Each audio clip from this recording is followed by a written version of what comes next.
Hello, വെണ്ടക്കുപ്പേരി ഉണ്ടാക്കുമ്പോൾ ഇതുപോലെ ഒന്ന് ഉണ്ടാക്കി നോക്കൂ. ഒരു കടായി നന്നായി ചൂടായതിന് ശേഷം അതിലേക്ക് 2 ടേബിൾ സ്പൂൺ വെളിച്ചെണ്ണ ഒഴിച്ചു കൊടുക്കാം.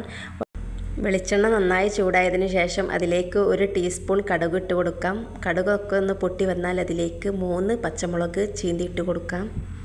എന്നിട്ടൊന്ന് ഇളക്കി കൊടുക്കാം. അതിലേക്ക് 2 തണ്ട് കറിവേപ്പിലയും ഇട്ട് കൊടുക്കാം. ഒന്നിളക്കിയതിന് ശേഷം അതിലേക്ക് 2 ടേബിൾ സ്പൂൺ വെള്ളം ഒഴിച്ചു കൊടുക്കാം. വെള്ളം ഒന്ന് തിളച്ച് വരുമ്പോൾ അതിലേക്ക് 1/2 ടീസ്പൂൺ ഉപ്പിട്ട് കൊടുക്കാം. എന്നിട്ടൊന്ന് ഇളക്കി കൊടുക്കാം. ശേഷം കഴുകി നന്നായി കനം കുറച്ച് അരിഞ്ഞ വെണ്ട ഇതിലേക്ക് ഇട്ട് കൊടുക്കാം.